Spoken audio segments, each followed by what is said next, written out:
বলছে তোমাদের ফ্যামিলিতে কি কারোর পাসপোর্ট আছে? আমরা ব্যাকগ্রাউন্ড ক্যালকুলেশন করে দেখলাম আমাদের ফ্যামিলিতে কারোর পাসপোর্ট নেই। আজকে যে ফ্যামিলিতে কোনো পাসপোর্ট ছিল না সেই ছেলেটার যদি প্রথম পাসপোর্ট কেউ বানিয়ে দেয়, সেই জেনারেশনের যদি প্রথম পাসপোর্ট কেউ বানিয়ে দেয়, আর সেই পাসপোর্টে যদি বিদেশি সিলমোহর কোনো ইন্ডাস্ট্রি লাগে, সেটা স্মার্ট ভ্যালু করে দেখিয়ে দিয়েছে।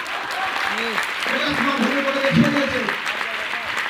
This is the power of smart value platform.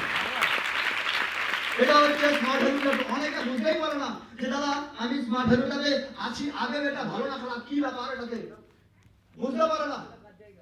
আমি বলি বারবার করে একটা জিনিস, যে স্মার্ট ভ্যালু এমন একটা প্ল্যাটফর্ম, যে প্ল্যাটফর্ম থেকে যদি জীবনে কেউ কিছু করতে চায়, আর যদি কারোর জীবনের কোনো অপূর্ণ ইচ্ছা বা যদি কারোর ডেজায়ার থেকে থাকে, 100% গ্যারান্টি সেই ছেলেটা সেই মেয়েটা স্মার্ট ভ্যালু থেকে হিস্ট্রি ক্রিয়েট করবেই। কারণ স্মার্ট ভ্যালু ইতিহাস তৈরি করে লোকেদের জন্য আজকে দাঁড়িয়ে রয়েছে।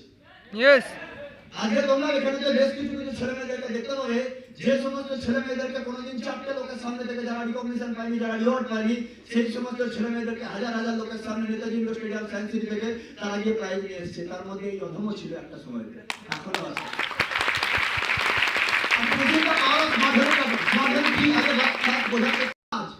আমাদেরকে বলেছে যখন এত কিছু না পাওয়ার পরে, যখন সিস্টেমে যখন জয়েন করলাম, যখন ফার্স্ট আসতে শুরু করলাম, বললাম তুই আর কোথাও পেলি না জায়গা, এখানে তুই পেলি, পুরো ভেসে গেলি তো।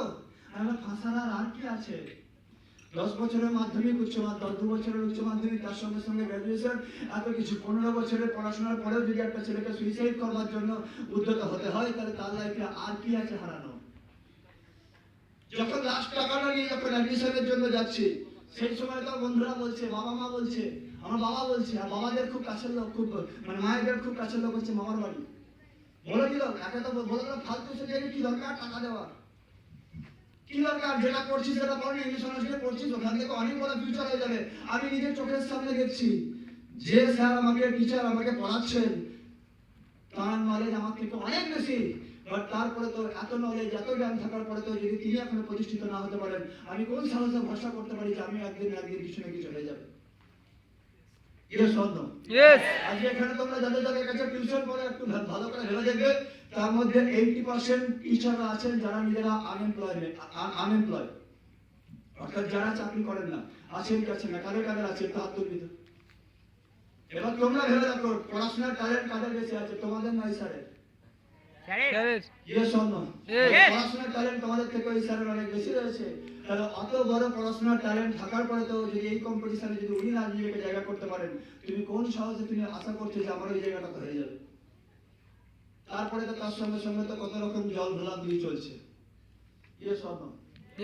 কিছু লোক আছে একটা কথা বলে, কিছু হয় দেখে শেখো, নাহলে ঠেকে শেখো। তো সেই সময় তো একটা জিনিসকে বুঝে নিলাম যে আলটিমেটলি আর হারানোর কি আছে, আর লসের কি আছে, আর কতটা লস হতে পারে? লসের কিছু নেই, হারানোর কিছু নেই। গেলে বড় জোর 8,000 টাকা যাবে, গেলে বড় জোর 10,000 টাকা যাবে। টাকা গেলে টাকা চলে আসে, কিন্তু সুযোগ একবার চলে গেলে দ্বিতীয়বার কোনো সুযোগ ফেরত আসে না। তো বারবার করে বলেছি এটা কেন টাকা দিচ্ছি, এমন না দাও না তুমি, লাইফে আর কি হারানোর আছে? আর সব থেকে বড় ব্যাপার হচ্ছে আমি টাকাটা কিসের জন্য দিচ্ছি? আমি টাকাটা দিচ্ছি কম্পিউটার শেখার জন্য, যেটা আজকে মার্কেটে দরকার রয়েছে। আজকে আমি এখানে দিই বা এনআইআইটিতে দিই বা ব্রেনারে দিই বা যুব কম্পিউটারে দিই, যেখানে দিই আমাকে পয়সা খরচা করতে হবে কি হবে? কিন্তু সেই সমস্ত জায়গাতে পয়সা খরচা করার পরে তো একটা কম্পিউটারের ক্লাস আর একটা কম্পিউটারের সার্টিফিকেটের বাইরে আর আমাদের কাছে এক্সট্রা কিছু পাওয়া যায় না। বাট এইটুকুনি আমি গ্যারান্টি দিয়ে বলতে পারি, ঘরের যে সমস্ত স্টুডেন্টরা বসে আছে তারা শুধু একটা কোর্স আর একটা সার্টিফিকেট নিয়ে তারা থেমে থাকবে না। এই ডিপার্টমেন্ট তাদেরকে শুধু একটা কোর্স নয়, কোর্স তো দেবেই, বুকস দিচ্ছে, সার্টিফিকেট দিচ্ছে, এবং তার থেকেও বড় জিনিস যেটা, সেটা হচ্ছে মানুষের মতো মানুষ হতে শেখাচ্ছে। অনেকে বলে পড়াশোনার উদ্দেশ্য হচ্ছে যে, অনেক গার্জেনদের বলে পড়াশোনা করার উদ্দেশ্য মানে হচ্ছে ছেলে যেন প্রতিষ্ঠিত হতে পারে। এখানে গার্জেন কারা কারা আছেন একটু হাত তুলবেন? যারা যারা